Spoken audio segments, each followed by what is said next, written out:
Bueno, en esta segunda parte del día 2 del curso vamos a ver el análisis de la varianza. ¿Se acuerdan que les dije que íbamos a volver a hablar de Sir Ronald Fisher? Acá era muy jovencito, 1913, y después él de grande, creo que no sé si tan de grande, trabajó en uno de esos, y como acá sería el INTA. Y entonces hacía toda una experiencia con cultivos, etcétera. Entonces por eso, vamos a ver que él llamó a lo que nosotros vamos a pensar como grupo, lo llamó tratamiento. Vamos a empezar con un problema. No es agronómico, sino que es de ciencia de la salud, que es lo siguiente. ¿Alguien conoce esta figura? Se llama figura compleja de Rey. Difícil que la conozca, pues son jovencitos. Esto se administra, digamos, a pacientes que pueden tener algún problema en la memoria visual o organizarse.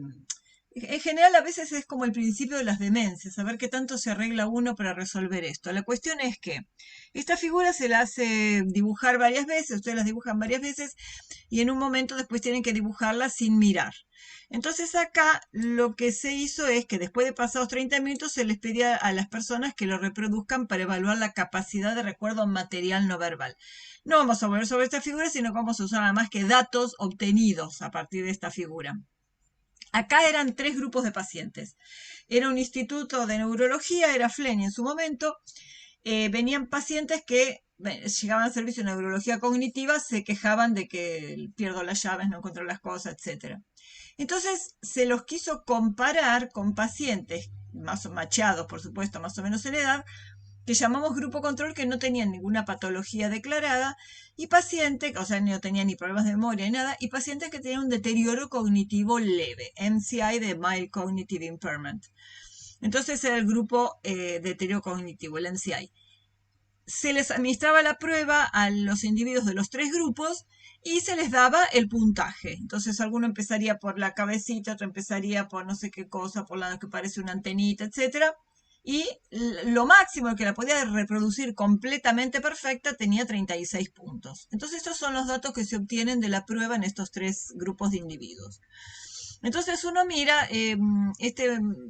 Fisher lo llamó tratamientos porque él hacía, probaba distintos fertilizantes, distintos tipos de semillas, etcétera, y para él todo era tratamiento. Pero para nosotros no es un tratamiento, sino que es un grupo. Tratamiento puede ser cuando uno asigna ese tratamiento y entonces compara grupos de tratamientos. Para nosotros son grupos armados naturalmente y ver si un paciente pertenecía a un grupo o no pertenecía, ¿no? Entonces tomaba muestra aleatoria de individuos que venían a la institución sin problemas, se tomó muestra aleatoria, eran los controles. De los pacientes que venían con queja también era muestra aleatoria, y de los del CI lo mismo. Entonces uno mira la base de datos. La vamos a distribuir distinta después. Esto está en Excel. Entonces, para tener los 3 grupos a mano y poder comparar. ¿Hay algo que veamos raro en esta base, en estos números? Tengan en cuenta que el puntaje mayor era 36, ¿no? ¿Qué vemos?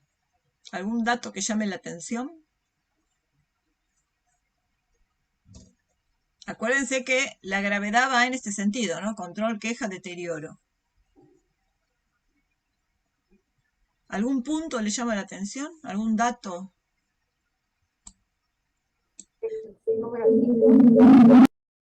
El número, dale. ¿Cuál es extraño?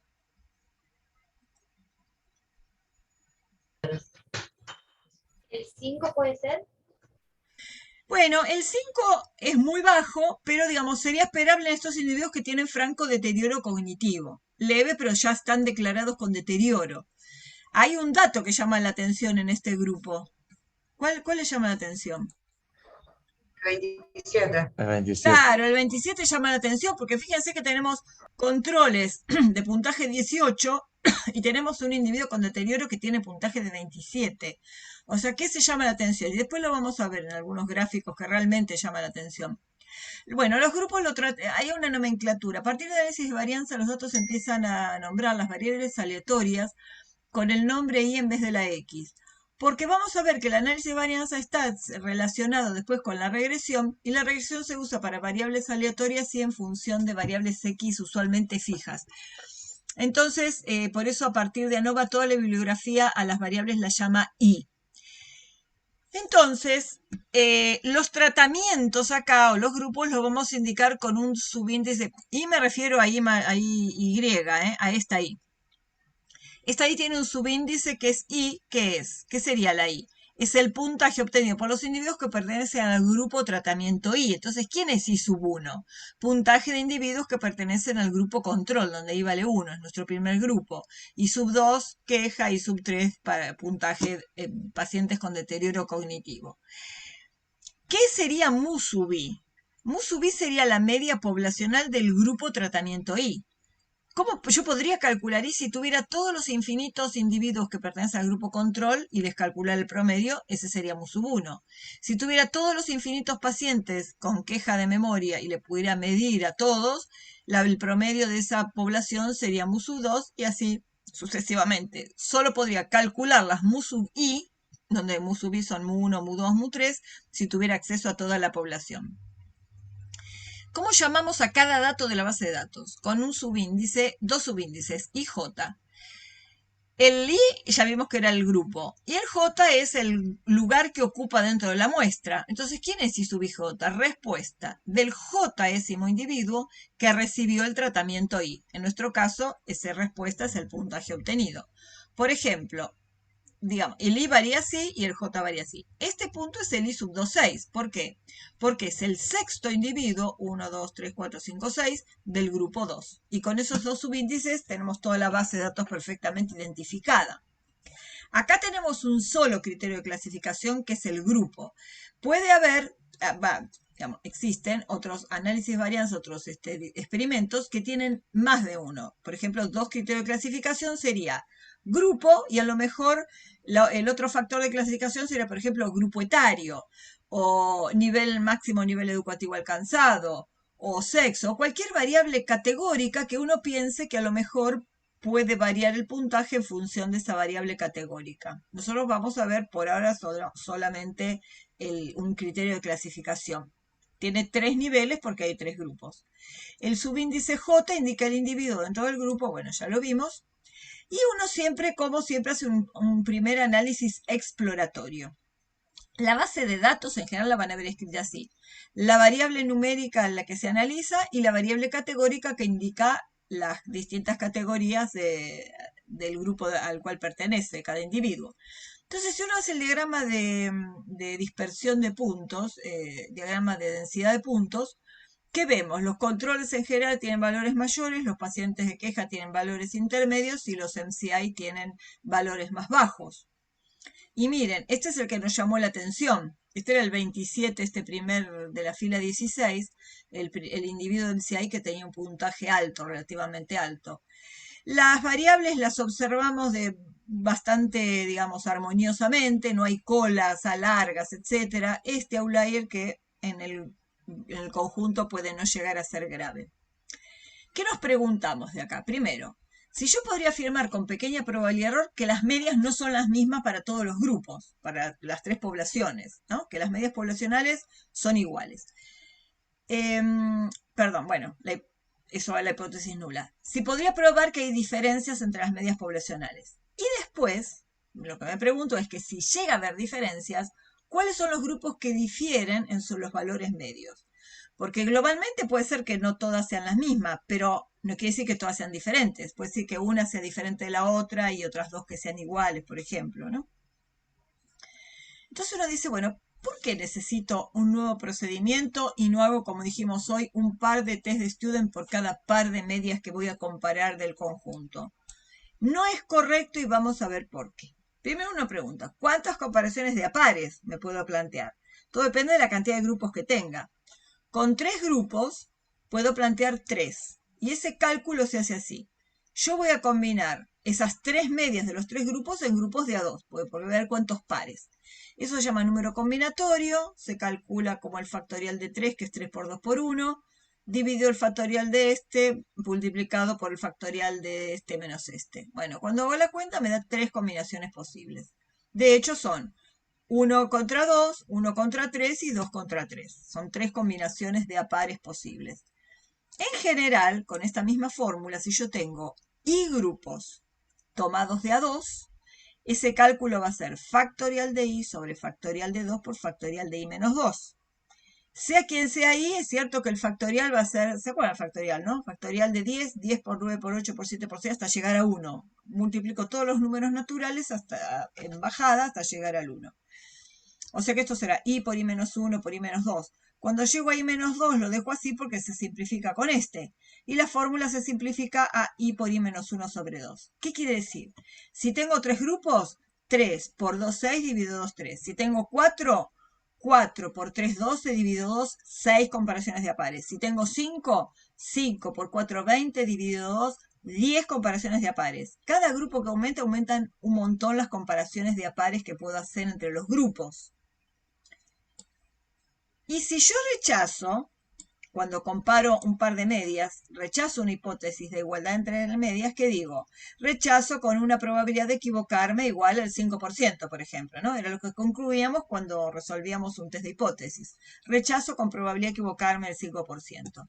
Pero ahora hay 3 hipótesis en nuestro caso.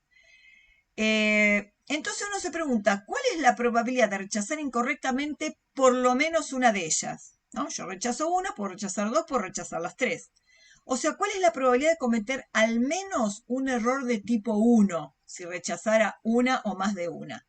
Entonces, uno tendría que calcular la probabilidad de que la variable número de hipótesis incorrectamente rechazadas sea mayor o igual que 1. Yo les voy a mostrar los cálculos, no importa cómo se hacen, pero quiero que veamos el resultado de los cálculos. Si yo quisiera calcular la probabilidad de que haya una o más hipótesis incorrectamente rechazadas, eso es 1 menos la probabilidad de que X sea menor que 1, 1 menos la probabilidad de 0, bueno, calculo todo eso. Acá va alfa, el nivel de significación que fijé para rechazar la probabilidad de error para cada hipótesis. Este es el 1 menos alfa y esta es la cantidad de comparaciones de a pares. Si yo hago esa cuenta, me da 0,1426. ¿Qué quiere decir eso? Que si yo hiciera un test de student para cada par de medias y a cada una la probabilidad de equivocarme a rechazarla es el 5% y yo supóngase que rechazara más de una, ¿cuál sería la probabilidad de equivocarme? O sea, que rechazara una, o que rechazara dos, o que rechazara las tres. Sería del 14%. Y yo estoy informando 5% y estoy cometiendo un error del 14%, en que ya estamos mal. Casi 3 veces la probabilidad que uno imaginaría del 5%. Fíjense que si I vale 5, si tengo 5 grupos, acá iba el 0,95 y acá iba la cantidad de medias de a pares. Vieron que recién dijimos 5 por 4, 20 dividido 2, 10. O sea que esta cuenta con 5 grupos nos lleva al 40%. O sea, si lo hiciera así, tendría que hacer 10 test de student para muestras independientes por cada par de medias. Y el error sería del 40%. Con lo cual es completamente erróneo que yo pueda hacer un test de student por cada par de medias. Necesitamos otro método para poder calcular la probabilidad de cometer error de tipo 1 para la hipótesis nula de igualdad entre todas las medias. Entonces, ese método es el análisis de la varianza. Sirve para cuando la cantidad de grupos es mayor o igual que 2. O sea, para 2 también sirve. O sea que si yo quiero hacer un test de estudio para muestras independientes, para 2 muestras, lo puedo resolver mediante un análisis de la varianza. Bueno, pensemos en qué llamamos un modelo. El modelo es el planteo teórico de lo que vamos a hacer. Definimos la variable. I sub ij es la respuesta de la jésima unidad experimental que recibió el tratamiento I. ¿Y yo qué pienso? Que para cada I fijo las respuestas van a ser iguales a la respuesta media para ese tratamiento más una variable que representa el error. ¿Qué quiere decir eso? Volvamos acá. Todos estos controles, ¿por qué no son todos iguales? Si todos fueran iguales, si todos fueran clonados los individuos, todos tendrían el mismo puntaje. A ver, me dice conexión inestable, no sé si me ven o perdí. Si todos fueran clones, todos tendrían el mismo puntaje. Y si todos tienen el mismo puntaje, el promedio de todos valores iguales es el mismo valor. O sea, que todos serían iguales a la media mu sub 1. ¿Por qué no son todos iguales a la media mu sub 1? O la media mu sub i en general. Porque hay un error aleatorio, hay una variabilidad. ¿De qué depende esa variabilidad? Depende de que en este caso que los individuos son distintos, que puede tener alguno ser más joven que otro y tener más habilidad cognitiva, que puede haber una diferencia en la formación académica de los individuos, puede haber un montón de cosas en este caso o que un individuo está con mejor ánimo que el otro, con más predisposición. Si es una reacción química, dependerá del pipeteo de los reactivos, de la variabilidad del aparato en su voltaje o en la humedad o temperatura ambiente, o sea, un montón de cosas que el experimentador no puede controlar que hace que por más que todos estén en el mismo grupo, haya una variabilidad. Esa variabilidad está definida por lo que llamamos error aleatorio. Entonces, uno puede expresar que cada valor de la base de datos es igual a una media mu sub i más un error. Y a esos errores les pedimos que tengan distribución normal, o sea, que haya errores por defecto y errores por exceso. Y la mayoría va a rondar en algún valor cerca de ¿quién? De cero, porque la esperanza de los errores es cero. Porque si todos los errores si los errores son en forma aleatoria, se compensan los por defecto con los por exceso y la media de toda la población de los errores da cero. Y tiene una cierta varianza sigma. Y son independientes. Entonces, esto es el modelo. Son los supuestos que hacemos para aplicar el modelo del análisis de la varianza. Hay otra forma de escribir el modelo que más adelante la vamos a ver en una diapositiva que nos va a servir para lo siguiente. Miren. Esta media mu sub i la puedo escribir como una suma de la respuesta media general más un efecto del tratamiento que llamamos alfa sub i. ¿Qué quiere decir eso? De nuevo volvamos acá. Ay, ¿dónde está la? Acá, a la base de datos. Dijimos que cada mu sub i se podría escribir como mu más efecto del tratamiento. ¿Qué sería mu? Mu sería agarrar todas las poblaciones mezcladas sin importar a cuál pertenecen, y si yo tuviera las tres poblaciones, podría calcular el mu, la media poblacional. Ese sería un único valor de mu para todas las poblaciones mezcladas. Ahora, ¿por qué no todas estas son iguales? Porque hay un efecto del tratamiento, hay un efecto que hace que esta media sea más chica que las otras, o que esta media sea más grande que las otras. Entonces, ese valor que hace que se distancien las mu sub i de mu es lo que llamamos el efecto del tratamiento. Es alfa sub i, ¿no? Entonces, si mu subiera mu más alfa i, en vez de mu en el modelo, puedo escribir esto. ¿Y qué quiere decir esto? Que cada valor es igual a una media general más un efecto del tratamiento, algunos tendrán efecto por exceso, otros por defecto, más un error aleatorio. Y los errores se les pide distribución normal, cero, sigma, independientes. Esto lo digo porque después vamos a volver sobre este alfa para ver... hay que acordarse esto que era el efecto del tratamiento. Hipótesis, a ver. Bueno, nada, no, no sé si lo escribe en algún lado, pero si uno quiere ver cuál es el efecto del tratamiento, alfa sub i va a ser mu sub i menos mu, ¿no? ¿Cuánto se aparta la media del grupo i de la media general? Ah, acá está puesto, mu sub i menos mu. Bueno, ¿cómo vamos a escribir las hipótesis? Siempre en la hipótesis nula va una igualdad. Yo quiero concluir con pequeña probabilidad de error que las respuestas medias difieren. Entonces, en la hipótesis nula, si yo las nombré como el modelo como mu sub i, es que todas las mu son iguales. Eso va siempre en la hipótesis nula y la igualdad. ¿Cuál es la alternativa a la hipótesis nula? ¿Cuál se cumple si no se cumple que todas sean iguales? Que no todas sean iguales. No que todas sean diferentes, que no todas sean iguales. Esa es la nula y la alternativa. Si lo escribí el modelo en función de las mu sub i. Ahora, si el modelo lo escribí en función de los efectos del grupo, fíjense qué estoy diciendo acá. Vieron que alfa i era igual a mu sub i menos mu, de despejarlo.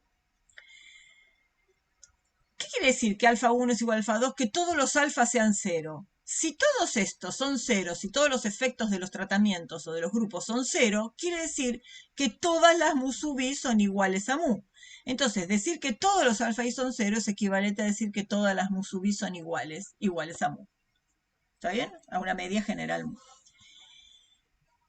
Entonces, bueno, ahí está. Si todas las alfa i es cero es porque todas las mu sub i son iguales a mu. ¿Cuál es la alternativa? Que alguno de esos efectos sea distinto de cero. ¿Mm? Siempre el alguno en la alternativa, no que todos sean distintos. Entonces ahora vamos a ver cómo llegamos a un estadístico para evaluar esa hipótesis. ¿Por qué llamamos análisis de la varianza? ¿Por qué llamó el Fisher análisis de varianza? Porque él, para comparar medias, lo que vamos a hacer es evaluar las causas de variación presentes en nuestra muestra de observaciones. A ver, me aparece conexión inestable. Bueno. ¿Están ahí? Sí, más o menos. Yo cuando veo inestable, cualquier cosa. Se va la voz a Sí, se me va porque me aparece conexión inestable. sí. Bueno, no lo puedo solucionar. En la facultad anda peor el wifi, por eso me quedé para la clase en mi casa. Y bueno. Entonces, dijimos que análisis de varianza proviene del hecho de que para comparar medias se analizan las causas de variación presentes en la muestra. Entonces vamos a analizar esas causas o fuentes de variación. Uno se pregunta, ¿por qué todos los individuos de un mismo grupo no tienen los mismos valores de la variable de respuesta? Es lo que dijimos recién. Son esos errores que no puede controlar el experimentador. Diferencias individuales, errores de medición de la variable, efecto al medio ambiente. Es una variación no controlada y o no controlable. No controlable es lo que vimos. ¿Qué sería no controlada? No controlada es lo que en un momento dijimos es que a lo mejor los individuos varían mucho porque a lo mejor hay una variable categórica que los separa. Supónganse que si fueran, no sé, grupos etarios distintos, si yo mezclo los grupos etarios, la variabilidad va a ser más grande. En cambio, si separo en dos grupos etarios, estoy controlando esa causa de variación y le podría agregar un segundo factor al análisis. Si no, va a quedar como un error no controlable dentro de cada grupo.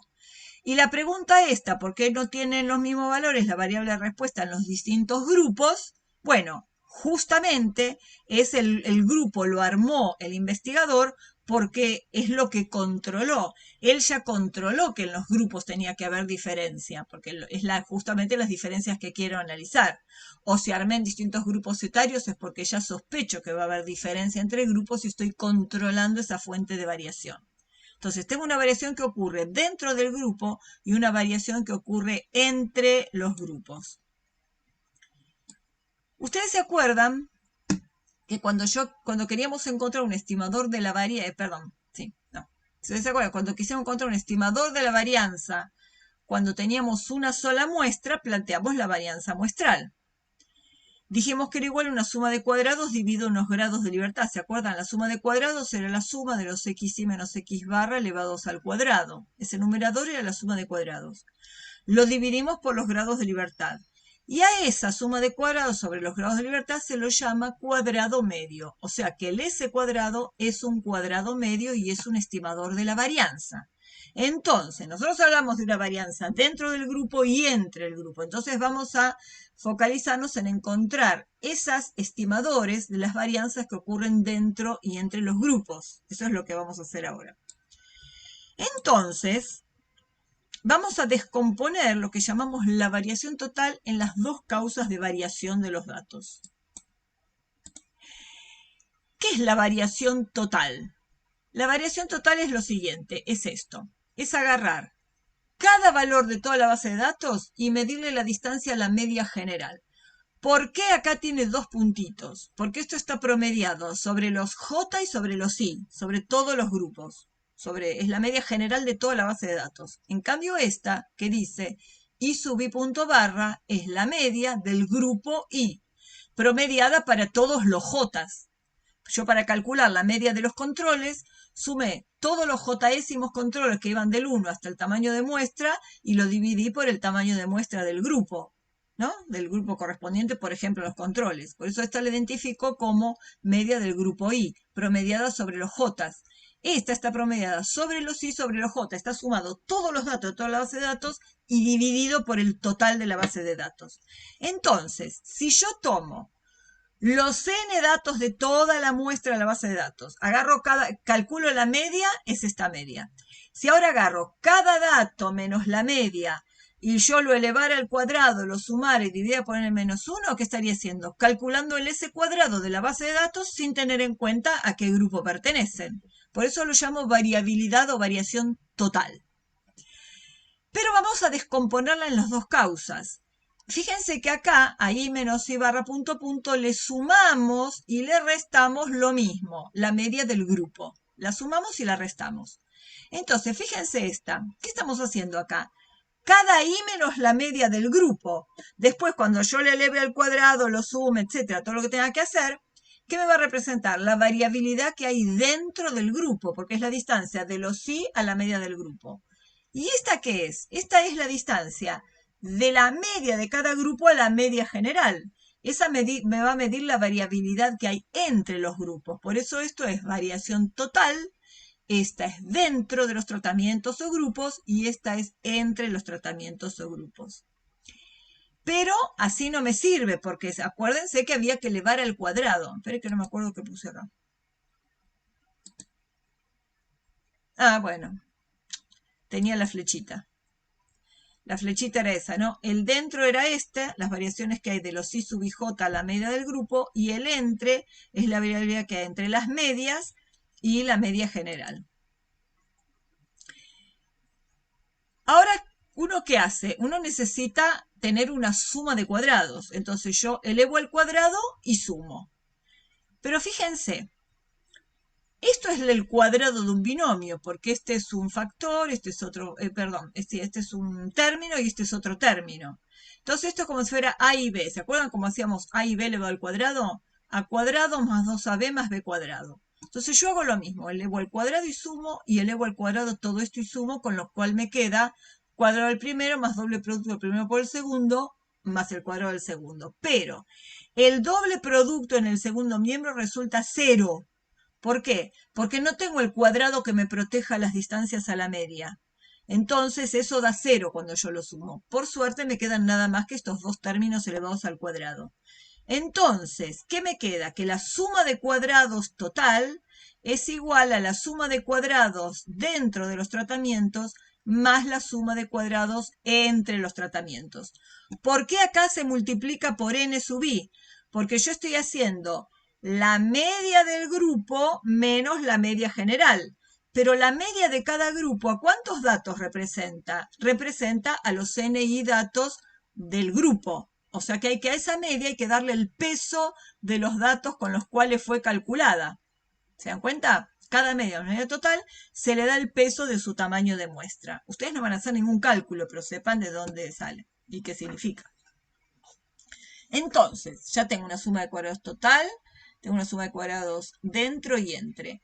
Cada una de esas sumas de cuadrados, así como el s cuadrado tenía n-1 grados de libertad, tiene asociados sus grados de libertad. La total tiene n-1 porque es como los grados de libertad de un s cuadrado. No se calcula el promedio para el cuadrado medio total, solo sirve para descomponer las dos causas de variación. ¿Cuántos grados de libertad tiene esta que es el entre? Me voy a poner el entre, pero bueno, viene de acá. ¿Cuántos grados de libertad tiene el entre? Es el desvío de i medias respecto de una media general. Por eso los grados de libertad son i menos 1. Y los del dentro, esto, son n menos i. ¿Por qué? Porque en general los grados de libertad para los estimadores de las varianzas son la cantidad total de datos menos la cantidad de parámetros que estoy estimando con esos datos. Por eso esto es n menos i, porque con n datos de toda la base de datos estimo i medias. ¿Por qué eran n menos 1 en un solo s cuadrado? Porque con n datos se estimaba una media, ¿no? Era el desvío de datos respecto a una media. Acá tengo i medias, por eso es n menos i. Entonces ya tengo los cuadrados medios, que son como los s cuadrados. ¿Y qué cuenta voy a hacer para el estadístico de prueba? Voy a hacer el cuadrado medio entre los tratamientos dividido el cuadrado medio dentro de los tratamientos. ¿Por qué hago un cociente? Justamente por la distribución que vimos hoy, que era la F de Fisher. ¿Se acuerdan que usamos para el test de comparar varianzas, que era un cociente de varianzas? Bueno, acá también es un cociente de varianzas. El entre tratamientos dividido la varianza o cuadrado medio dentro de los tratamientos. Les voy a mostrar algo. Ven que la Fisher tiene grados de libertad del que va en el numerador y grados de libertad del que va en el denominador. Esta es la f de Fisher. ¿Cómo se define? Se define como un cociente entre un g cuadrado con n1 grados de libertad dividido sus grados de libertad, y estos son los grados de libertad del numerador, dividido otra g cuadrado con n2 grados de libertad dividido n2 grados, sus grados de libertad, y son los grados de libertad del denominador. Es un cociente de g cuadrados. La función de densidad es bastante parecida a la g cuadrado. Fíjense que empieza en el 0 y tiene forma parecida a la de la g cuadrado. Si el área alfa está igual al área alfa a la derecha, el valor crítico que deja, o sea, el valor de la Fisher que deja un área alfa a la derecha se llama f alfa n1, n2, porque son los parámetros. Y es un cociente entre dos g cuadrados. Y acuérdense que la g cuadrado tenía que ver, o sea que el estimador de la varianza intervenía en una g cuadrado. Así que todo, digamos, nos suena que es razonable por más que no veamos las fórmulas de las demostraciones. Entonces es un cociente, dijimos, el estadístico de prueba, entre un cuadrado medio entre dividido el cuadrado medio dentro. Miremos esto un poco más. El cuadrado medio dentro es el que estima la variación no controlada, la que se debe al error experimental, el error aleatorio que el experimentador no puede controlar. Y fíjense esta fórmula. El cuadrado medio dentro es, bueno, ya les puse acá el resultado, pero fíjense, ¿qué estoy haciendo? Es la generalización de la fórmula del SP cuadrado. Si yo tuviera dos grupos es el SP cuadrado. ¿Por qué? Porque estoy sumando en i, o sea, esta cantidad de términos, cada s cuadrado multiplicado por sus grados de libertad. Si yo tengo 2, voy a hacer s1 cuadrado por n1 menos 1 más s2 cuadrado por n2 menos 1. Y lo divido por la suma de estos coeficientes. Entonces, si yo tengo tres grupos como acá, voy a tener n1 menos 1 por s1 cuadrado más n2 menos 1 por s2 cuadrado más n3 menos 1 por s3 cuadrado. Y lo voy a dividir por n1 menos 1 más n2 menos 1 más n3 menos 1, que es n menos 3. Y justamente 3 es el i, este i que veíamos acá, porque tenemos tres grupos. ¿Sí? Es más, este cuadrado medio dentro es un estimador insesgado de la varianza. Es el estimador de la varianza y además es un estimador insesgado, porque su esperanza es igual a sigma cuadrado. Así como el SP cuadrado es un estimador insesgado de la varianza, el cuadrado medio dentro también. Es un SP cuadrado para más de dos grupos. Y acá, la esperanza del cuadrado medio entre, el que iba al numerador, es así. Es sigma cuadrado más algo, donde adentro, acá divide por los grados de libertad, y acá tengo ni por alfa i al cuadrado. ¿Quiénes son estos alfa i? Ah, bueno, lo escribí acá de nuevo. ¿Quiénes eran estos alfa i? Eran los efectos de los tratamientos. ¿Está bien? Entonces acuérdense. ¿Se acuerdan que eran los efectos de los tratamientos? Era mu sub i menos mu. O sea, que estoy sumando los efectos de los tratamientos al cuadrado. ¿Cómo escribíamos la hipótesis dura en función de los alfa i? Que todos eran cero. Si H0 es verdadera, entonces todos estos son cero. Y si H0 es verdadera, este término vale 0 y la esperanza del entre coincide con la del dentro, o sea que va a ser un valor cercano al 1. Ahora, si H0 no es verdadera, decía que algún alfa i era distinto de 0. Entonces, ¿qué va a pasar? Todos están elevados al cuadrado, o sea que esta suma es mayor que 0, porque están todos al cuadrado, los negativos y los positivos van a sumar todos positivamente. Quiere decir que la esperanza del entre va a ser más grande que esta varianza sigma cuadrado. O sea que la esperanza del cuadrado medio entre va a ser mayor que la esperanza del cuadrado medio dentro. Fíjense lo siguiente. Cuanto más se separen los efectos de los tratamientos, más lejos estén las mu sub i, mayor va a ser la esperanza del cuadrado medio entre, porque más grande va a ser lo que le sumemos al sigma cuadrado. Y cuanto más grande sea su esperanza, mayor va a ser el valor del cuadrado medio entre. Y ese cociente se va a ir mucho más allá del 1. Ahora, si la valiera la hipótesis nula y esto vale 0, los cocientes son los mismos. O sea que va a ser un cociente entre los cuadrados medios muy parecido al 1, muy chiquitito. Fíjense, esperen, que vamos a ver acá. Fíjense, miren dónde está el 1 en la F. Está más o menos por acá, ¿ven? Si las cocientes dan cerca de 1, difícilmente el entre es más chico que el dentro, pero podría llegar a ser. Pero si dan cerca de 1, vamos a estar muy en la zona de aceptación. Si la esperanza del entre es mucho mayor que el dentro, vamos a caer en la zona de rechazo y vamos a rechazar la hipótesis nula de que los efectos de los grupos son iguales o que las medias son iguales. Bueno, ¿se entendió más o menos? Después lo miran de nuevo. Entonces, por eso esto nos fortalece a, digamos, a plantear el estadístico como un cociente. Ahora veamos un poco eso. Dijimos que el entre era mayor que el dentro si las medias estaban separadas. Miren acá. Supongamos que la hipótesis nula es falsa.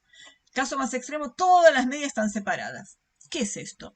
Estos son los datos de la muestra 1 con su media. Estos son los datos de la muestra 2 con su media. Estos son los datos de la muestra 3 con su media. Si estos son orden creciente, estos serían los controles, queja y deterioro, pues bueno, no importa, 3 grupos. Los cuadraditos rojos son las medias de cada grupo y el triangulito azul es la media general. Entonces, fíjense, el dentro es la variabilidad que hay acá dentro, combinada con esta y combinada con esta. Es una medida de esas variabilidades como promediadas. ¿Cuál es el entre? Las distancias de los cuadraditos rojos al triángulo azul. ¿Quién es mayor? Estas distancias son mayores que las que hay acá adentro porque las medias están muy separadas. O sea que acá el cuadrado medio entre va a ser mucho mayor que el dentro. Y miremos acá.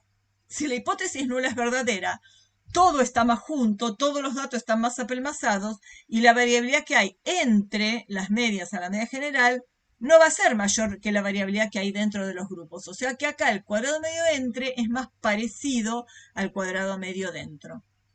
Y el cociente va a ser pequeño. Cuando uno hace todos los cálculos, se representa lo que llama la tabla del análisis de la varianza. Tiene una columna que es la fuente de variación. Fuente de variación tenemos entre tratamientos, dentro de tratamientos y la total. Fíjense que esta línea gruesa es una suma.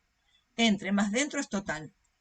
Las sumas de cuadrados tendremos la entre, dentro y total que suman acá. Los grados de libertad. I menos 1 más n menos i son los n menos 1 de la suma de cuadrados total. Y acá también suman. Los cuadrados medios se calculan dividiendo la suma de cuadrados entre los grados de libertad. La suma de cuadrados entre los grados de libertad.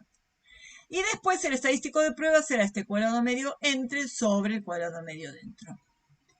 ¿Qué es el p-valor? Una vez que yo calcule el estadístico de prueba, va a ser el área de la zona de rechazo calculada a partir de ese estadístico. O sea, va a ser la probabilidad de encontrar un valor de la variable que sea mayor que este estadístico de la muestra.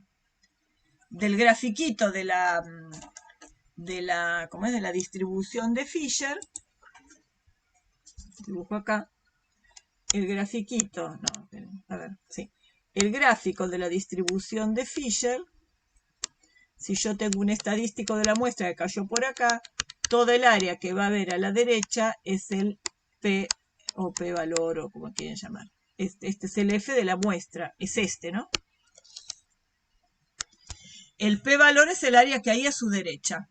Ah, me pasé de diapositiva. Bueno, a ver. Ah, está bien. Bueno, sí, me pasé, no importa. En nuestro caso, estos son los cálculos. 2 grados de libertad porque teníamos 3 grupos menos 1. 21 porque hay 22 datos en total menos 1, 21. Y 19 porque es 21 menos 2. O bien 19 porque es n menos i. 22 menos 3, 19. Esto es esto sobre esto. Y el estadístico es esto dividido esto. Entonces, si el estadístico me dio 8,497, bueno, dio mucho más en la cola, ¿no? El p-valor es este, ¿y con quién lo comparo? El valor de este estadístico. Lo comparo con los valores críticos. El que deja un área del 5% es 3,52 y el que deja un área del 1% en la cola es 5,93. En una Fisher con estos grados de libertad, 2 y 19. Este estadístico es más grande que cualquiera de estos dos. Rechazo H0 con un p-valor menor que 0,01. ¿Por qué? Porque rechacé al 5 y rechacé al 1. Ahora vamos a ver en la salida que nos da justo el p-valor exacto. ¿Cuál es la conclusión? Si el valor crítico, el valor del estadístico es mayor que el valor crítico, se rechaza la hipótesis nula y se decide que las diferencias, los puntajes medios difieren significativamente entre los tres grupos, o sea, no son todos los mismos, las mismas medias. ¿Cómo ven una salida del programa? Suele haber algo descriptivo, un n de 22, un r cuadrado, después lo van a ver más adelante con María José, el r cuadrado, y tienen el cuadro de análisis de la varianza, que es como lo que escribimos nosotros. Este tiene un renglón más que la tabla que nosotros vimos. Nosotros empezamos en el entre. Acá empieza en algo que se llama modelo. ¿Qué quiere decir? Este es un análisis de varianza de un solo factor. Cuando hay un solo factor, como tenemos un solo criterio de clasificación, lo único que aporta al modelo es el grupo. Por eso tenemos estos dos renglones coinciden. Si nosotros tuviéramos dos criterios de clasificación, por ejemplo, el grupo y sexo, por ejemplo, tendríamos otro renglón más acá. Y estas sumas de cuadrados estaría particionada en esas dos. Por ahora es solamente esta. Entonces tenemos suma de cuadrados entre los grupos, los dos grados de libertad, bueno, los números que ya analizamos. Y el p-valor que dijimos que era menor que 0,01, efectivamente es 0,0023. Así ven la salida, esto es como un procedimiento para calcular sumas de cuadrados, y ahí tienen la salida como la dan los programas. Bueno, habíamos visto la fórmula para el cuadrado medio dentro, y dijimos que era la misma fórmula del cálculo del SP cuadrado. Entonces vamos a verificarla. Yo les puse acá las medidas de resumen. El n de cada grupo y la varianza. Miren cómo está calculada. 7 menos 1 por la varianza S1 cuadrado, 33,2381, más, acá está el segundo grupo, 8 menos 1 por la varianza 39,35, etcétera, más 7 menos 1 para MCI por la varianza S cuadrado del grupo. Acá están puestos en orden alfabético, por eso. Dividido 6 más 7 más 6. Son los 19 grados de libertad. Y la suma, el SP cuadrado, fíjense, este es el numerador. La suma de cuadrados dentro. El denominador n menos i, el cuadrado medio dentro. Vamos a verlo en la tabla.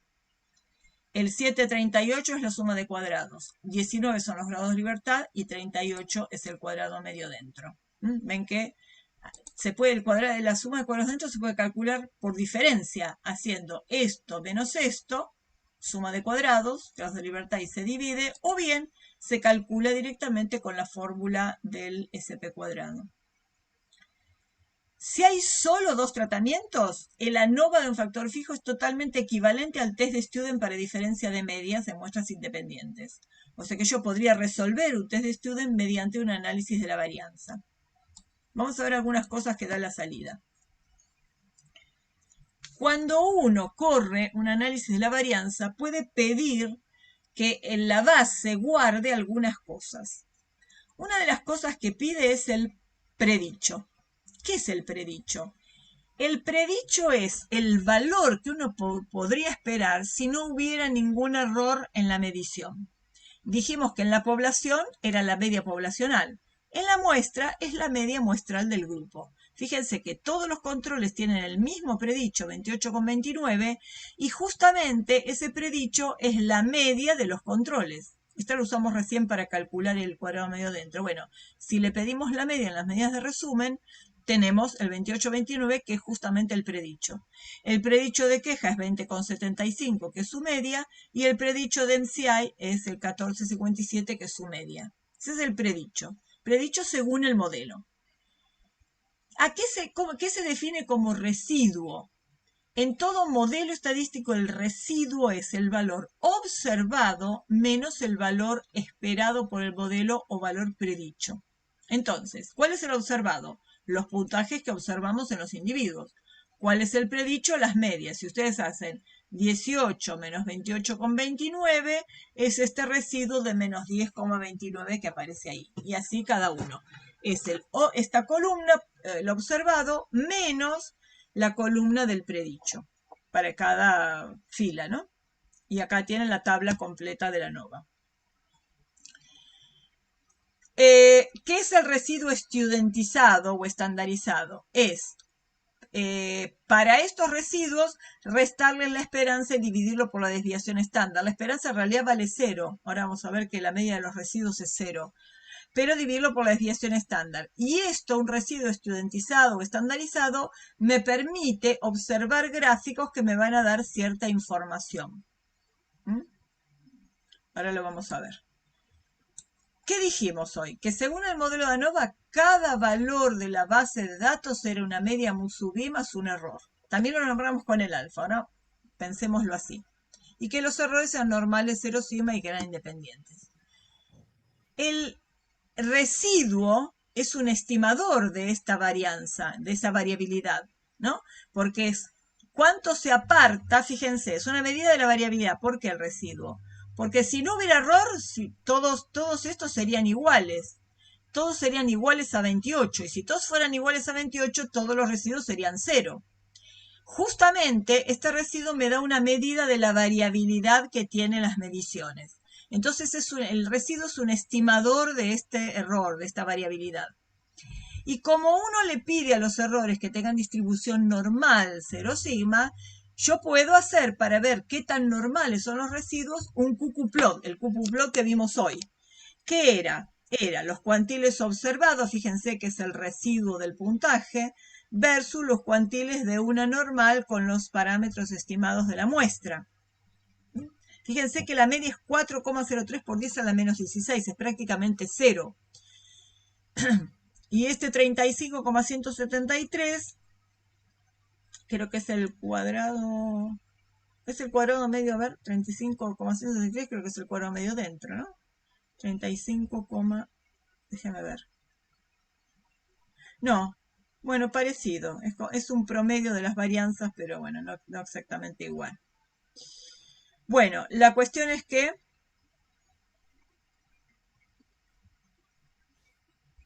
creo que la diferencia es por decimales nada más, porque ese es un estimador de la varianza común, de la varianza de los residuos. Bueno, la cosa es, uno esperaría, acuérdense con el gráfico, que cuanto más cercanos a la recta igual a X, más normales son los residuos. Entonces, fíjense que ni siquiera se van demasiado a los extremos acá, ¿no? Son tan lindas las normales que van y vienen de la recta igual a X. Igual dijimos que en los extremos a veces se podían separar, pero ven que siempre están cerca de la recta igual a X, ¿no? O sea que tiene una distribución bastante normal. Y si uno cuantifica este cucuplón mediante el test de Shapiro-Wilks hecho sobre los residuos, ven que el p-valor uno que esperaba para quedarse con la hipótesis de que no se apartaba mucho de la normal, que el p-valor fuera grande, dijimos, más grande, cuanto más grande mejor, si es más grande que 0,20 mejor, bueno, acá es más grande que 0,56, perdón, que 0,50, bueno, también que 0,56. O sea que si yo rechazara que los residuos siguen una distribución normal, me estaría equivocando en 56,58 de cada 100 veces. Me equivocaría demasiado. O sea que con un p-valor tan grande para el test de normalidad, me quedo con los residuos, no se apartan demasiado de una normal. ¿Está bien? O sea que el supuesto de normalidad se cumple. Acá está el diagrama de dispersión que vimos. Los residuos estudiantizados en función de los predichos. ¿Qué quiere decir esto? Los predichos eran las medias de los grupos. Fíjense que esta era el 14 y pico de la media de los... A ver, ¿qué? Sí, decime. Sí, sí, escucho. ¿Se está cortando o pregunta? Se Bueno, escucha bien, ¿no? bueno. Entonces, ¿se acuerdan que acá era 14 la media de los MCI, era 20 la de queje, 28 la de los controles? Entonces, fíjense que los predichos son las medias, 14 y pico, 20 y pico, 20 y 28. O sea que estos son los residuos de quién? De los MCI. Estos son los residuos de los pacientes de queja y estos son los residuos de los pacientes controles. Fíjense que puede haber datos que tengan un residuo cercano a 0. Esos son los que son más parecidos al valor predicho, ¿no? Acá tenemos un MCI que tiene prácticamente el valor, un residuo de 0. ¿Dónde tenemos? Residuo. Acá. ¿No? ¿Ven? Hay un individuo MCI que tiene un valor observado de 15 contra un valor esperado de 14,53, tiene un residuo 0, y pico. Ese es el valor que estaba acá más cerquita del 0, ¿no? Ven que los residuos se distribuyen alrededor del 0. ¿Qué espero de este gráfico? Que la distribución de los residuos sea aleatoria alrededor del 0, que haya una cierta homogeneidad en las variabilidades. Acuérdense que pedíamos que las varianzas fueran homogéneas. ¿Cómo lo vemos eso? Más o menos esta amplitud tiene que ser parecida en todos. ¿Qué sería varianzas no homogéneas? Si en un grupo tengo todos muy pegaditos y si se separan mucho en los otros grupos. Acá se ven las variabilidades bastante homogéneas. Esto es una medida visual de la variabilidad. ¿Y qué espero también? Que, fíjense que acá están estandarizados. No le toqué la escala, ese fue un error mío, algún día lo tendría que corregir. Este es el 0, este es el -2, este es el +2, -3 y 3. Entonces, así como toda variable estandarizada, ¿qué me decía la variable estandarizada? Si era normal. Que entre la media más o menos 2 veces el desvío estaba aproximadamente el 95% de los valores de la observado, de los valores de la población. Bueno, acá tengo más o menos el 95% entre más o menos 2 veces el desvío. Si tengo algún dato que se va de los 3 desvíos, ahí ya sería un outlier demasiado peligroso. Acá hay uno que se va de los 2 desvíos. ¿Quién es este individuo? Ya lo vimos hoy, ¿no? ¿Quién es este? El 27. Exacto, exacto. Era el que tenía la media del valor observado de 27 en un MCI. Era un individuo extrañamente alto para ser del grupo de deterioro cognitivo. Y acá lo volvemos a ver en el gráfico de los residuos. ¿Qué diferencia hay entre este gráfico y este gráfico? Este ya lo conocemos. ¿Cuál es este? El de densidad de puntos. ¿Qué diferencia tiene? La ordenada es la misma residuo estudiantizado, pero acá teníamos la variable categórica que era el grupo. Estos controles son estos. Estos de queja son estos y estos de MCI son estos. De nuevo tenemos el que se va de los 2 desvíos de deterioro cognitivo. Y miren lo interesante que veíamos hoy, que dijimos que hoy, ayer y hoy. ¿Qué dijimos? Este es un gráfico exploratorio. Acá hay 2 puntos que valen lo mismo, por eso están uno al lado del otro. Y miren acá. Acá no están esos 2. ¿Por qué? Porque este es un diagrama de dispersión. Estos 2 puntos pertenecen al mismo grupo, o sea, tienen el mismo predicho, y tienen la misma ordenada. Por eso acá tienen el mismo predicho y la misma ordenada. Acá hay 2 puntitos. ¿Dónde más hay 2 puntitos? En el grupo de queja, estos 2 están encimados acá, y en el grupo de queja, estos 2 están encimados acá. ¿Se dan cuenta? ¿Por qué a veces sirve el exploratorio? Sin embargo, ¿por qué sirve este? Porque si yo tuviera acá muy juntitos y se separaran a medida que aumenta el predicho, podría pasar lo que dijimos hoy, que a medida que aumenta la media, aumente la dispersión. Y eso estaría pidiendo una transformación de los datos, tipo logaritmo, por ejemplo. Después vamos a ver alguna más. Entonces, bueno, lo que dijimos. Se espera que no haya valores más allá de los 3 desvíos, el gráfico está marcado, etcétera. Bueno. Entonces, estos 2 gráficos son muy útiles explorando outliers y homogeneidad de residuos. Entonces, dijimos que las varianzas se veían bastante decentes. Vamos a hacer un test para evaluar la homogeneidad de las varianzas. Se llama el test de Levene. La variable es la que definimos, los supuestos de normalidad, independencia. Y fíjense que acá ponemos sigma sub i, no puse la igualdad de varianzas, porque justamente es lo que quiero probar acá en la hipótesis. La hipótesis nula es que todas las varianzas de los i grupos son iguales. La alternativa, no todas las varianzas son iguales. ¿Qué hace el test de Levene? Ahora vamos a ver con un gráfico. El método consiste en lo siguiente. Va a comparar los residuos en valor absoluto de todos los grupos. Y va a ser, como son 3 grupos, va a ser un análisis de varianza, porque quiere comparar medias de más de 2 grupos. Un análisis de varianza con la variable residuo absoluto del modelo de la ANOVA y la variable de clasificación, el grupo o el tratamiento. Entonces, miren acá. Este era el gráfico que vimos de los residuos en los grupos. Yo acá lo veo bastante homogéneo, pero ¿no? Los residuos son los observados menos las medias, los esperados. Yo los veo homogéneos. Pero ¿qué pasa si yo quisiera comparar esto con esto con esto? Estos tres tienen media cero, yo no los puedo comparar. Porque ven que la media es cero. Si yo hago, déjenme ver si lo puse acá abajo. Sí. Acá les una estadística descriptiva de estos residuos. Controlen si hay queja, la variable es el residuo. Esta, tengo 7, 7, 8 datos. Fíjense, las varianzas las conocemos, ya las vimos antes, eran las varianzas que había entre los grupos, eran los S cuadrado de cada grupo. Y acá, las medias son 0, porque acá tengo tantos por arriba como por abajo y las tres medias son 0. Acá no puedo comparar nada. Entonces, ¿qué se hace?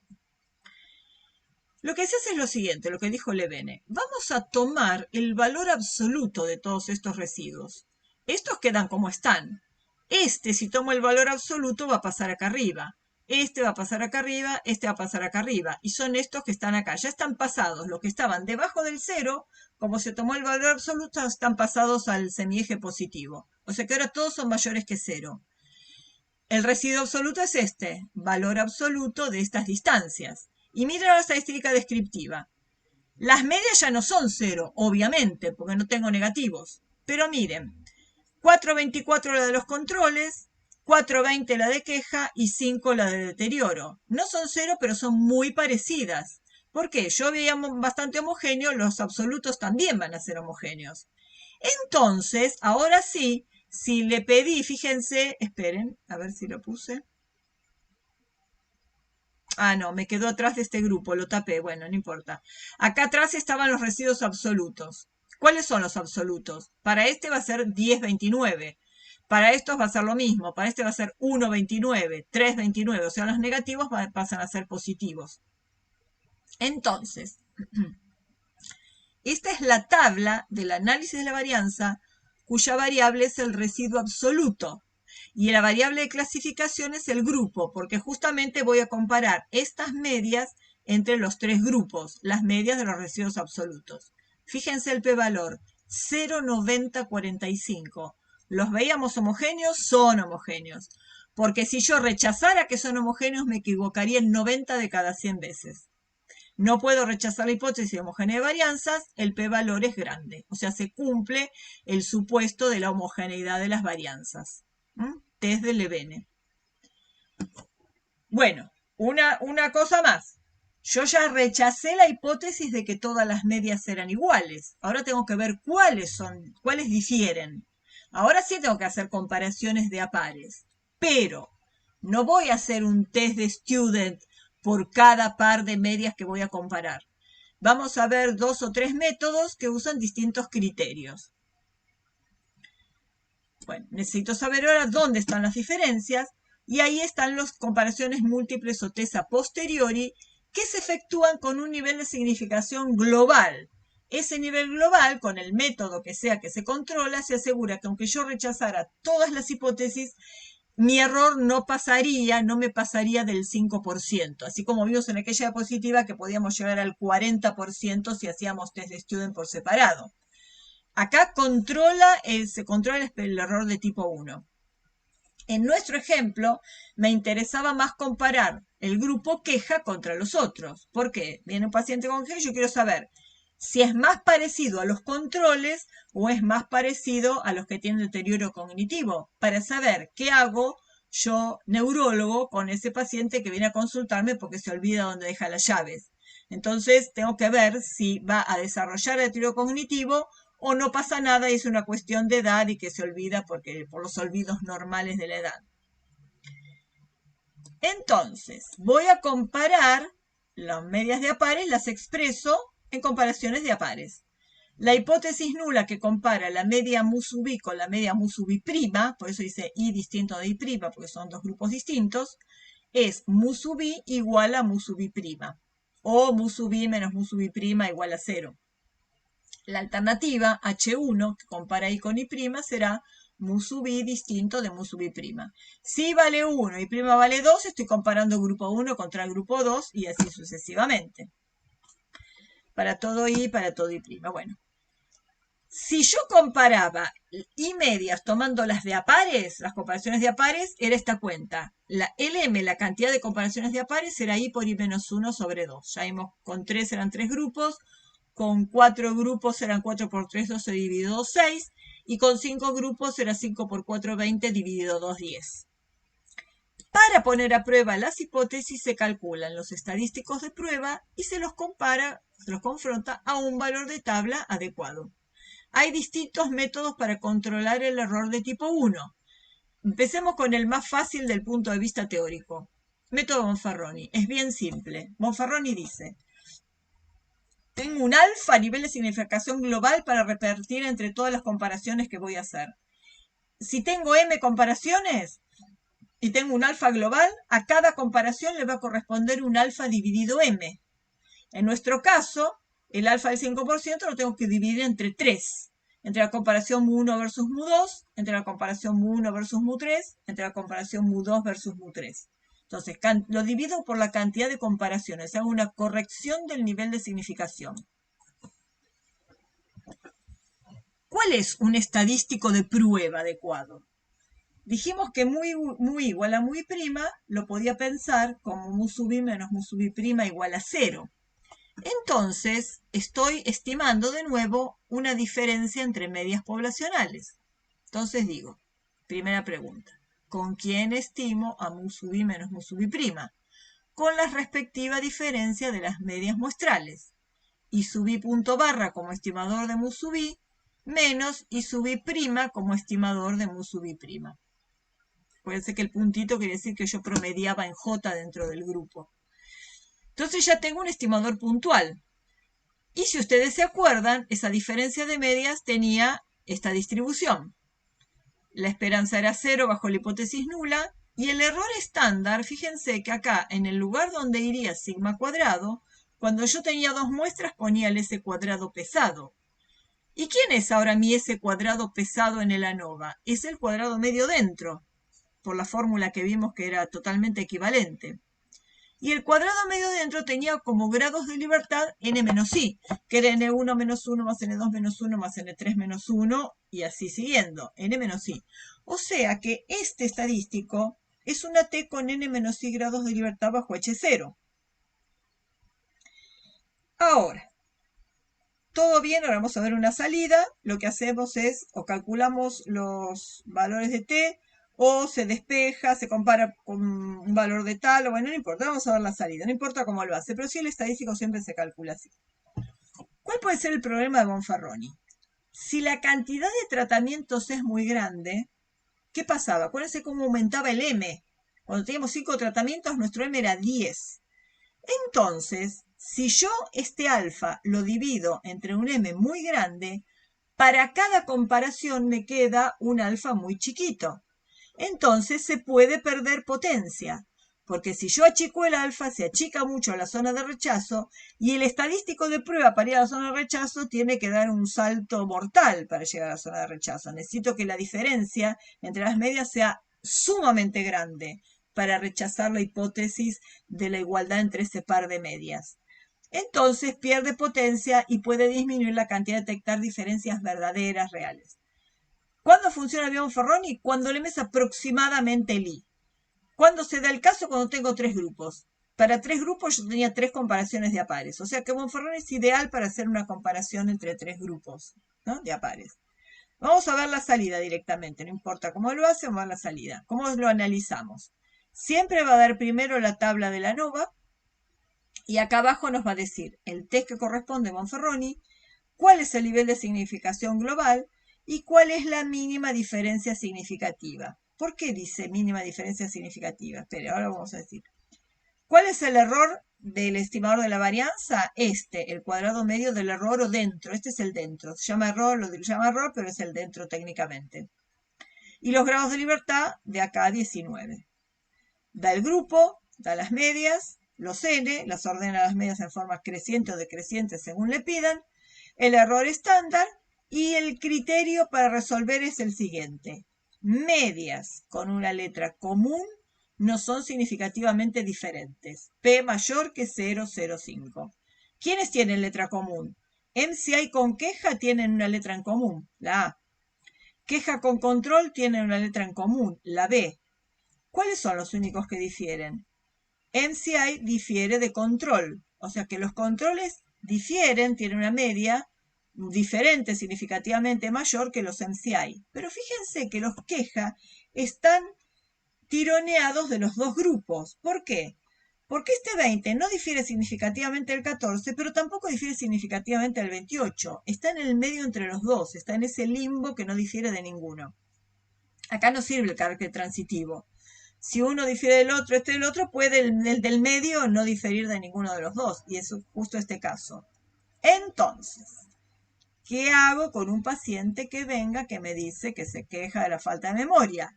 Le digo, andate tranquilo a tu casa porque no diferís de los controles, o quédate que te voy a seguir analizando porque no diferís de los MCI. Más bien que nos quedaríamos con esto, ¿no? Entonces, según el paciente, según sus características, su nivel intelectual, su máximo nivel educativo alcanzado, etcétera, lo puedo poner, le digo, vení en 6 meses y vemos qué pasa, o lo puedo poner en un programa de, no sé, entrenamiento de la memoria y esas cosas que existen ahora. Pero no es un paciente para dejarlo ir así tranquilamente, porque no difiere su puntaje de los controles, de los pacientes con deterioro cognitivo. ¿Qué dijimos de esta diferencia mínima significativa? Esto hace lo siguiente, esperen. Técnicamente lo hace también Student, pero les voy a dibujar un poco qué quiere decir esa mínima diferencia significativa. Esto quiere decir esto. El estadístico era Pero lo de letra Vale, común ahí en lo de la Corazón. salida, lo de letra común ahí en la salida esta que nos muestra, em, si los tres grupos fuesen diferentes entre sí, queja tendría una de las dos letras. ¿Eso significa? No, sería A, B, C. Ah, ok, Si listo, los tres fueran diferentes, ninguno compartiría letra. Entonces tendrías A, listo. B y C. Sí, exactamente. Gracias. Bien la pregunta. Bueno, si yo tengo I sub I punto barra menos I sub I prima punto barra sobre la raíz del cuadrado medio dentro por 1 sobre NI más 1 sobre NI prima, ¿no? Como era el estadístico de prueba, yo veo si es mayor que el valor de tabla de t corregido con el valor crítico n menos i, etcétera, ¿no? Lo comparo con ese valor. Ahora, si los NI fueran iguales, estos N no serían distintos, acá son distintos para cada grupo. Entonces lo que se hace para dar una mínima diferencia significativa es lo siguiente. A estos NI se calcula la media armónica, una media, ¿no? Una especie de promedio de los N sub I. Una media armónica de los N sub I, que la llamaremos, por ejemplo, J. Si les interesa la fórmula, se las doy. Si no les interesa, no importa. No es el promedio, no es la media geométrica, sino se llama media armónica. Después le voy a poner la fórmula. Ahora que me antojé, se las voy a poner. Si los NI son iguales a la media armónica, entonces yo acá tengo un J y un J, porque lo reemplazo por la media armónica. Entonces, ¿qué hago? I sub I punto barra menos I sub I prima punto barra va a ser mayor que la raíz cuadrada, perdón, bueno, esperen, me olvidé acá el valor de tabla. T alfa n menos i, etcétera, o sea, el valor de tabla multiplicado por esto, que digamos, lo paso multiplicando o multiplico ambos miembros por esta raíz. Y acá voy a tener cuadrado medio dentro por 2 sobre j. Entonces, porque tengo 1 sobre j más 1 sobre j, donde j es la media armónica. Este punto, este segundo miembro, este t alfa, valor de tabla multiplicado por este error estándar, no depende del par de grupos que esté considerando. Entonces esto puede ser una constante y lo único que voy a hacer es comparar la diferencia de medias contra esto. Por esto se llama diferencia mínima significativa. Y esto se puede mostrar que es este valor de tabla de t corregido por la raíz cuadrada de este cuadrado medio dentro por 2 dividido la media armónica de estos n. ¿Cómo se calcula la media armónica? Si alguna vez se escuchan hablar, se calcula así. Es media armónica. Es el promedio, es la inversa del promedio de los inversos. Media, bueno, armo, no sé, hay que se decir algo así. Es así. I, que es la cantidad de grupos, dividido 1 sobre N1 más 1 sobre N2 más etcétera más 1 sobre Ni. Acá nuestro I vale 3 porque son 3 grupos. ¿No? Este I vale 3 porque son 3 grupos. En este... ¡Ay! ¿Qué pasó? Se me fue. Porque son 3 grupos, ¿no? Nuestro I vale 3. Y acá voy a tener 3 términos. Entonces, ¿qué hace esto? Si ustedes hacen 1 sobre N1 más 1 sobre N2 más 1 sobre N3 y lo dividen por 3, van a tener un promedio de las inversas de los N, pero yo quiero tenerlo en términos de N, entonces hago la inversa. O sea, es la inversa del promedio de las inversas. Y eso me da ese J, que es la media armónica. Y entonces esto, la ventaja que tiene es que puede dar un único valor crítico frente al cual se comparan todas estas diferencias de medias. Por eso se llama diferencia mínima significativa, porque cualquier diferencia que en valor absoluto de mayor que esto será tomada como distinta. ¿Qué pasó? ¿Cuáles fueron? Esta de esta, ¿no? Cuando hice la media de deterioro y contra la media del control. Eso fue mayor que la mínima diferencia significativa. Por eso se llama así. ¿Qué hace el método de Tukey? El mismo estadístico de prueba. Me quedó algo escrito ahí. Bueno. El mismo estadístico de prueba lo compara contra un valor de tabla. Acá lo que hace es usar otra distribución con una tabla que se llama tabla del rango estudiantizado, y después de hacer todo ese procedimiento, porque la tabla tiene un raíz de 2 dividiendo, etcétera, ¿qué le queda? Que la mínima diferencia significativa es esta, es el valor de tabla de esa nueva distribución de rango estudiantizado por la raíz del cuadrado medio dentro sobre J. ¿Qué le falta a esta? Le falta este 2 que había acá dentro en Bonferroni. ¿Por qué le falta? Porque esta tabla del rango estudiantizado en algún punto al principio tenía una raíz de 2 dividiendo que se simplificó con esa. Never mind, no importa. Entonces también, las medias de los tratamientos diferirán si la correspondiente diferencia de medias muestrales supera en valor absoluto a este valor crítico, esta mínima diferencia significativa. ¿Cómo es la salida? Parecida, donde se nota que acá dice Tukey en vez de Bonferroni. La tabla de la ANOVA y acá la mínima diferencia significativa, que es un poco diferente, 8,288 y acá era 8,564. Y de nuevo, bueno, acá dio el mismo resultado con Tukey y con Bonferroni, ¿no? Porque dio que los únicos que difieren son MCI de control, pero queja no difiere, ninguno de los dos está compartido entre los dos grupos.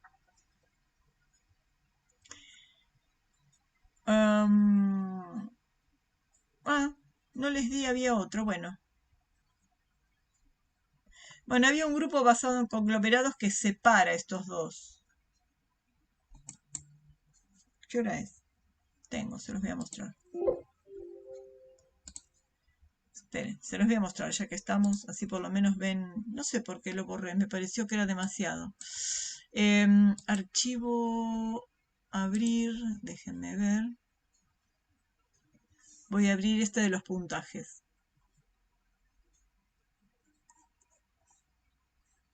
¿Dónde está? Acá. ANOVA de un factor puntaje. Estadísticas, análisis de la varianza. Puntaje clasificado por grupo. Y acá, en comparaciones, voy a pedir este. Este se llama DGC por los autores del Infostat, Di Rienzo, Guzmán, Casanovas, que muestra medidas en un grupo y hace esto. ¿Cuál es la ventaja? Miren. Ven, la tabla de ANOVA es la misma y miren lo que hizo.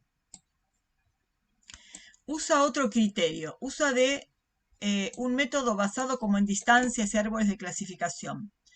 Se llama basado en conglomerados. Lo que hace es armar grupos disjuntos.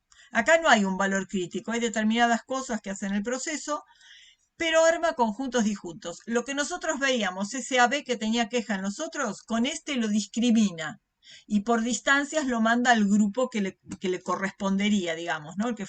Con el que formaría un grupo más homogéneo. Y eso es justamente con el grupo de deterioro cognitivo.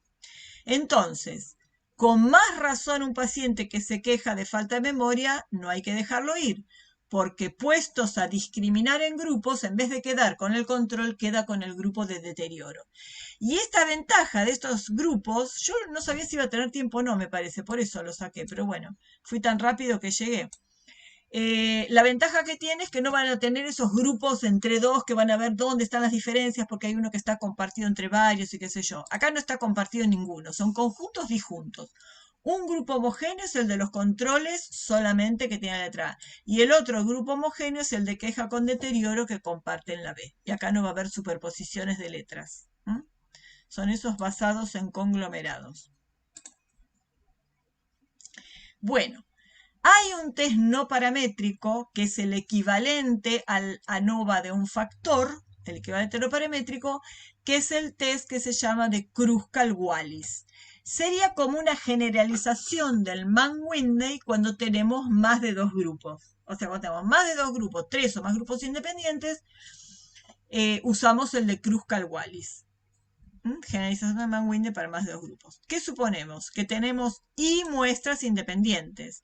Las XY son variables continuas o al menos ordinales, o sea, no es necesario que sean continuas. Pueden ser variables discretas que se puedan ordenar o pueden ser variables que se puedan ordenar, por ejemplo, en cruces o en intensidad de colores, lo que dijimos la otra vez. Siguen el mismo tipo de distribución y son independientes. Lo que necesitamos acá es la independencia como la necesitábamos en el ANOVA. ¿Cuál es la hipótesis nula? Las I muestras son extraídas de poblaciones que tienen distribuciones idénticas. De cada XY se tiene una muestra aleatoria de tamaño n sub i, donde n es el número total de casos. Bueno, ¿cuál sería el procedimiento? De nuevo, se ordenan los datos menor a mayor sin importar el grupo, se ranquean, se les asigna un rango, 1, 2, etc. Si hay empates, es el promedio de los rangos, como dijimos hoy. Se suman los rangos de los grupos. Bueno, este es el estadístico, no importa, pero tiene los rangos al cuadrado. Y acá les puse un ejemplo. Por supuesto que si un grupo tiene los rangos menores es porque tiene los menores valores de la variable. Este es un estudio real que se hizo en una encuesta para estudiar la relación entre somnolencia y el ronquido. Se preguntó a las personas la frecuencia de ronquido y se los dividió en tres grupos. Este grupo 1 eran los no roncadores. El 2 era el que roncan por lo menos una vez por semana. Y el 3 el que roncan casi todas las noches, o sea, roncadores habituales. Y se les consultó. ¿Con qué frecuencia tienen somnolencia o se quedan dormidos en las siguientes situaciones? Sentado leyendo. Ese vale, sentado leyendo es ese. Viendo televisión, la variable T. En reposo durante la tarde, la R. Y luego de almorzar, sin tomar alcohol, la L. En distintas situaciones. Y les pidió que dijeran. Si en esas situaciones no roncaban nunca, se le ponía un 0. Rara vez 1, algunas veces 2, siempre o casi siempre 3. Y se obtuvieron los siguientes datos. Fíjense. Estos eran los no roncadores. Fíjense que tienen casi todo un montón de ceros. Algunos número 2, algunos 1 según en cada situación. Donde aparece un poco más es después de almorzar, ¿ven? Sin tomar alcohol, donde aparece la mayor somnolencia. El grupo 2 era los que roncaban por lo menos una vez por semana. ¿Ven? Ya empiezan a aparecer unos y doces, algún 3. Y el grupo 3, los roncadores habituales, ya tenemos un montón de doces, varios 13, etc. O sea que solo al mirar esto ya podríamos ver que la somnolencia está asociada al ronquido, ¿no? Bueno, esto es como sería la base de datos en cualquier programa donde tenemos la variable categórica del grupo y acá el score. Ven que es una variable bien discreta, un montón de ceros. Esto no lo podríamos analizar por un análisis de varianza común. Entonces se rankean los datos, hay un montón de empates, etc. Bueno, y acá tenemos la salida de la prueba de Kruskal-Wallis. Grupo 1, 2 y 3, los tamaños de muestra, 21, 20 y 18. Las medianas, ¿ven? Las medianas acá es 0, la mitad de los individuos tienen valores de 0. Acá la mediana es 2, acá es 4,50. El promedio de los rangos, ven cómo va aumentando. Los grados de libertad, porque son 3 grupos menos 1, un estadístico H. creo que era con una G cuadrado con 2 grados de libertad, acá se aproxima. Y el p-valor es muy significativo, quiere decir que no todos los grupos tienen el mismo rango promedio, estos rangos son diferentes. O sea, los valores en general son diferentes, por eso se ven los rangos diferentes. Estos son los que tienen los rangos más pequeños porque son los que tenían el menor valor de la variable y los rangos acá empiezan a aumentar. El grupo 3 es el que tiene el mayor promedio de rangos, de 44. Y acá tienen un test a posteriori también, que acá justamente era lo que preguntabas vos, Sebastián. Acá los 3 grupos difieren, así que acá las letras son A, B y C. O sea, todos los rangos difieren muy significativamente. Quiere decir que claramente la somnolencia o el quedarse dormido está claramente asociado al ronquido. Los que no roncan nunca prácticamente no tienen somnolencia y los roncadores habituales tienen un score de somnolencia muy elevado. Es esta escala de Edward. Y acá sí, nunca se les ocurriría resolver esto con una nova. Acá sí tiene que ser un no paramétrico, pues una variable absolutamente discreta. Y acá tienen la Fisher. Y acá terminamos. Bueno. Con esto vimos el análisis de varianza de un factor. Cuando ustedes tienen análisis de varianza de 2 factores, acá nosotros vimos una sola hipótesis, que las medias, voy a la tabla del análisis de varianza grande. Esta. La hipótesis acá era que todas las medias eran iguales versus que no todas las medias son iguales, mal ustedes a posteriori. Cuando ustedes tienen 2 factores ya se complica bastante, ¿por qué? Porque ahí van a tener la hipótesis de un factor y la hipótesis de igualdad del otro. Ahí sí ya los tenemos expresados en los efectos. Los efectos del factor A los llamamos alfa, los efectos del factor B los llamamos beta, y entonces vamos a tener una hipótesis que se refiere a los efectos entre los distintos niveles, que tengan los distintos niveles de A. Otra hipótesis sobre los efectos de los niveles de B. Y van a tener una hipótesis, si tienen más de una observación por cada combinación de factores, una hipótesis que se refiere a la interacción. ¿Cuándo interacción? Cuando las diferencias en los efectos de un factor difieren según los niveles del otro factor. O sea, hay que calcularlas para cada uno de los niveles del otro factor. Ahí se dice que la interacción es significativa. Pero bueno, no nos íbamos a meter con una nova de 2 factores en un curso de una semana, sobre todo con todos los que les queda para ver. Bueno, a ver. Consultas, preguntas sobre lo que vimos, dudas. No van a tener que resolver nada, pero la idea es que no, ustedes, que no, con este curso no es que puedan hacer todos los análisis posibles, sino que a lo mejor puedan interpretar salidas de programas y puedan saber con un esquema de experiencia cuál es el test adecuado. Mañana les vamos a oír un video de Silvina sobre variables categóricas. Mañana es miércoles. Y después, hola Rodolfo, y después, jueves y viernes van a ver, no me acuerdo si era solo el jueves o jueves y viernes, bueno, por ahí lo tienen. Vamos a subir también videos porque va a darse Silvina, María José va a dar regresión simple, regresión múltiple y regresión logística.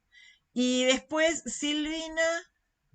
No, mañana Silvina porque necesitamos categóricas primero entre la logística. Silvina va a dar variables categóricas, confusión, test diagnósticos, un poco una vista sobre eso. Y después María José va a dar regresión simple, regresión múltiple, regresión logística. Y al final van a tener uno que les voy a dejar grabado porque el viernes tengo otro posgrado, un videito sobre tiempos hasta un evento, Kaplan-Meier y regresión de Cox. Y ahí sí se va a terminar la maratón de la estadística. ¿Los próximos días son todos grabados? ¿Son todos asincrónicos? Perdón, me perdí ahí. Sí. Está bien, Van a ser, perfecto. Sí, pues las chicas dan clase en otros lados y yo también doy el curso de la facultad, así que no. Para saber, otra cosa, cualquier pregunta la podemos hacer en el campus, ¿no? Sí, totalmente, sí. Perfecto. Sí. Yo mañana doy mi curso de posgrado del 10 a 13. Si ustedes quisieran entre las 8 y las 10, hacer alguna consulta o algo, avísenme por campus, que yo entre las 8 y las 10, pongamos 9:30, puedo estar sincrónico si tienen consultas o algo para ver o algo que les haya quedado. Avísenme si quieren que yo esté mañana temprano sincrónico. Y después, a las 10 sí, ya los dejo y van a ver el video de Silvina. Me avisan por campus, escriban a consulta del campus y ahí nos llegan las consultas. ¿Está bien? Bueno, los dejamos. Rodolfo, ¿te quedás con ellos para hacer algo más o dejamos acá y mañana seguimos? No sé si nos escuchaste. No, me parece que está, pero no está conectado. Bueno, chiquitos, que pasenla lindo y nos vemos mañana. O si no quieren, si no necesitan presencial, digamos, sincrónico de 8 a 10, directamente dejan las consultas en el campo. Ustedes eligen, ustedes deciden. Bueno, gracias. Bueno, Muchas chao, gracias. hasta mañana. Chao, chao.